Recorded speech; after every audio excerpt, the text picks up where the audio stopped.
so nice to finally meet you. Yes, in face to person. face. Yes, exactly. And we have only 8 minutes, so I'm gonna We're good. we could And go for an we can hour. We can follow up on Facebook. Oh, good. Okay. Well, the first thing that jumps out at me, and this was actually sort of teased in one of the scenes that you did in one of your live streams, it seems to me like there's and now that I've seen the whole season, there is this recurring theme of people looking back at the beginnings of the ministry, the disciples looking back, Jesus himself looking back and saying, do you remember when it was just the three of us? Yeah. And little James says, none of us could have dreamed where all of this was headed. And I hear a subtext here.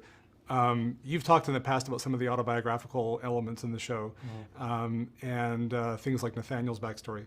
So I have to wonder, to what degree is this aspect of season 4 reflecting your own experience doing the show and looking back, because it's been 5 years since the first season came out, and it's like you've got so much more attention, so much more controversy, so much more.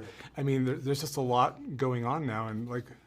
I think it's less us imbuing some of that into the show, and it's more the show imbuing some of that into us. I do think that as we approach Holy Week, I think it's very human and very likely that the followers of Jesus, as they were, as the ministry was growing and exploding, going, my goodness, how did we get here? How, this is happening so fast, and I'm a different person than I was, and also the confusion of, so we've been doing this for a while, and especially Judas starts asking in this season, so when are we going to start winning more?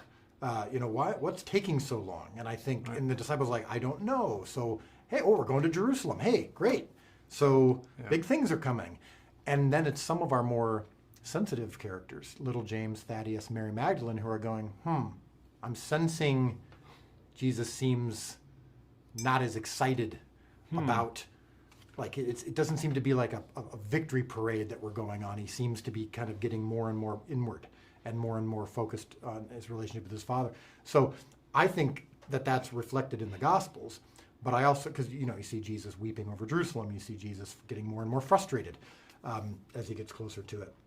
And I think that is a lesson for us, and I think we actually end up trying to live out some of the lessons we learn from the show as we tell the story. So my wife always says, we're not free from the lessons of each season. And so I do think that what's happening in the season is impacting us. And maybe, you're right, you're good at picking up on these things. There could be some subconscious stuff coming in, but we're not intentionally going, ooh, as Jesus' ministry exploded, the show is growing as well. So let's talk about it in that way.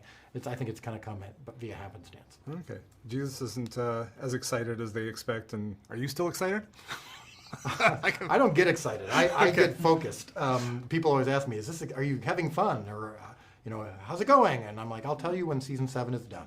If season 7 completes and it's good, and I'm proud of it, and I feel like it honored God in the Gospels, then I'll be excited and happy. But until then, I got too much work to do. Another subtext thing, season 2 was all about the build-up. Well, part of it was about the build-up to the Sermon on the Mount. And again, there was a slight feeling of they're putting on a show, they're building a stage, and they're spreading pamphlets and so forth. Yeah. And again, I could not help but see an element of like, the Chosen's putting on a show and everything. Yeah. And now in season 4, there's an element of that sort of theatricality among the characters when you have like the disciples putting on that little skit privately among themselves. But you also have Zebedee saying that plays are this bad pagan thing, whatever his exact words are. Yeah. So and yet the disciples apparently among themselves feel free to do these reenactments. And so was that? I mean, I could not help but think there's some of the actual behind the scenes energy coming through in that scene.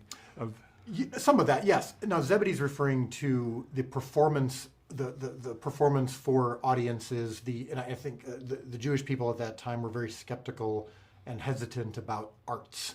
There weren't idols, there weren't paintings and all that. But amongst themselves as families, they would sing together. They would act out. There is historical precedent for some of this, where they would act out some of these stories. But yeah, it wasn't. Oops, sorry, just hold for a sec. This is something that we. Ladies and gentlemen, an alarm has been activated on the 4th floor. Hotel staff are currently investigating the cause of the alarm. Please stand by for further. This won't cut it. You better not cut it. He's very emphatic about his 8 minutes. Continue with the question. question. Okay. Well, yeah, I'll okay. continue with my answer. So there is precedent to this notion of the Jewish people telling these stories to each other and even acting some of them out to Right. each other. Right. But I think that was an opportunity again to, we love to show these personal moments, these human moments, these fun moments that in many ways are the calm before the storm. And we feel like when you know Jesus more and when you know these people more and you spend time with them, even in their fun moments that have little to do with their ministry, it makes when they do experience the big things, it makes it that much more impactful. Okay. Another question, just dealing with the, for lack of a better word, the humanization of Jesus. The, it's very typical in a classic style Jesus movie to sort of keep him somewhat abstract over there, objective. You look at him, you worship him, but you don't identify with him as a character. Yeah. And The Chosen kind of plays with that a little bit, because the first episodes of some of the seasons, Jesus appears at the very end, but then eventually you segue into the more sort of, we get to know him more personally and intimately. And in season 4, I mean, you have an episode that begins with a dream sequence. It's like we're getting inside Jesus's head. And we also have the scene by the tomb. You know, in a classic style Jesus movie, he has a very dignified tear down his cheek, and here he just breaks down. Yeah. And there are scenes where Jesus needs to lean on other people for a hug or whatever. And I mean, very vulnerable, if I can put it that way. Sure. And so, how have you approached that? What's the thinking been behind that? Yeah, for sure, it's dangerous waters when you start to venture into, we're going to start putting you inside Jesus's head, because how can you ever fully do that? We try to give disclaimers as often as possible publicly of like, look, this is not gospel, but this is an imagination of what might have happened. There's just no evidence in Scripture that, and I don't think there's any common sense evidence that Jesus walked around with the piety that he is assigned often in classic art. He was very Jewish. He was a Jewish rabbi. If you've ever been around a Jewish rabbi telling stories and even teaching and even leading followers, he's still human. He's still funny. He's still telling metaphor. He's experiencing the same emotions that we are. He does not, project this kind of, I'm above, I'm holy, I've got a halo around my head, I speak in formal King James English. So I don't see any reason why we would assume that Jesus was that way as well. That doesn't take away from his divinity. In fact, I believe it makes it even more beautiful that that the creator of the universe is dwelling among us, Emmanuel, God with us. It's not God above us while he was here. He was with us. He dwelt among us. He danced with his friends at weddings, and he had dreams, no doubt. And he got sad. We see him sad in Scripture. And so I think it's interesting to explore why. Okay. This could go amazing places, but alas, no. You can, if you have one more follow-up question on that, that's fine. And then you and I can, again, follow up on Facebook. Okay. Oh, pick from my many. Okay, following on the humanity. And actually, this is once again going to play with the juxtaposition of, I hate to say you and Jesus, but you know what I mean, the subtext, text, whatever.